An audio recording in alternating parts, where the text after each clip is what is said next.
Assalamualaikum warahmatullahi wabarakatuh. My name is Desi Nur Rachma and I'm from 3B, before English for Business Communication and Professional. And right now I want to tell you about the Tylenol murder case. So without any further ado, let's get to it. So the first one is what happened. In September 1982, in Chicago area, something terrible happened. 7 people suddenly died after taking a Tylenol, popular pain relief medicines. People were shocked and scared because no one knew what caused death. It turned out that the Tylenol capsule were poisoned by the cyanide, a deadly chemical. This discovery led to big recall of Tylenol by the company that makes it, Johnson and Johnson. They recalled about 31 million bottles of Tylenol to keep the people safe. The police and the company worked together to figure out who did this and why.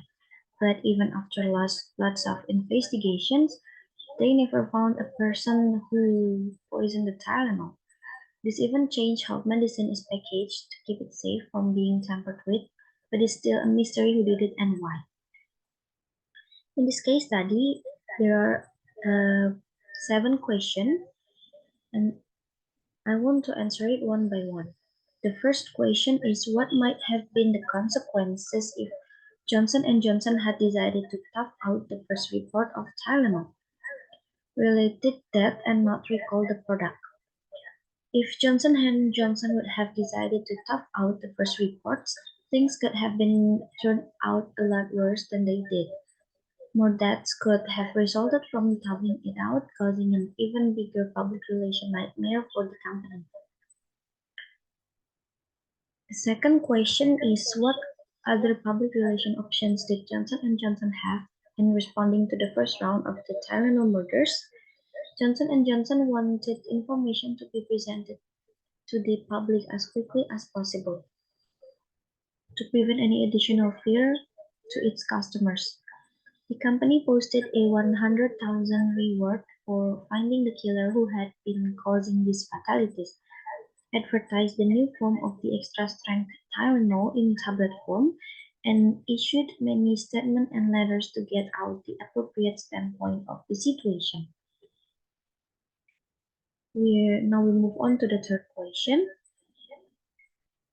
Do you think the company made a wise decision by reintroducing extra-strength Tylenol? Personally, I think no. Johnson and Johnson should have taken Tylenol extra strength off the market for a longer period of time.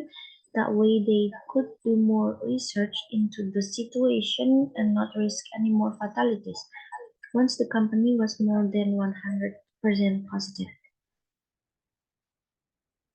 The next one is the fourth question.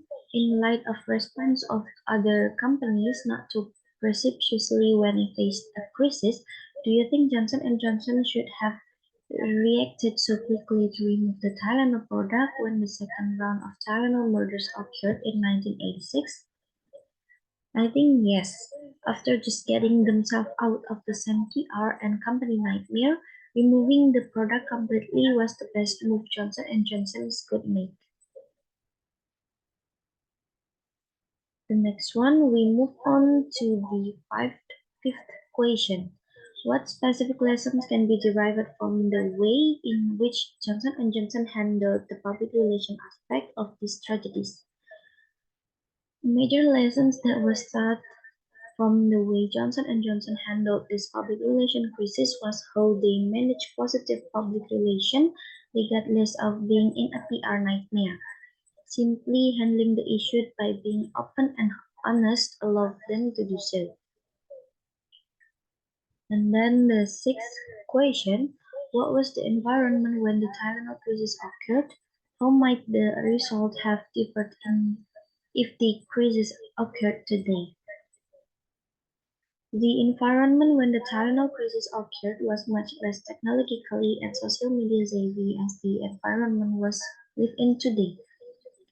If this crisis were to happen in today's society, I personally do not think that the crisis would have happened a second time.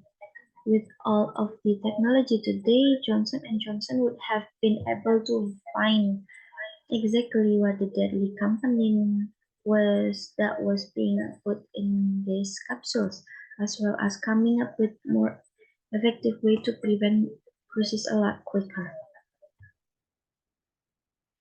And then the seventh question, which is the last question, is see what information Johnson & Johnson offers for its customer on the Tylenol website.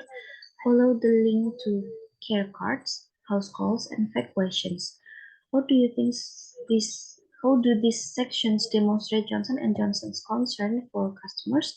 How do you think Johnson & Johnson would use this website to communicate with the public if no health scare surface? The section of Tylenol's website demonstrates the concern Johnson & Johnson has for its customer because they are providing as much information as they can, as well as answering questions and concerns customer may be wondering prior to even coming up. Under the general section on the website, the company even provides the correct dosage of the Tylenol and effective ingredients in each Tylenol product.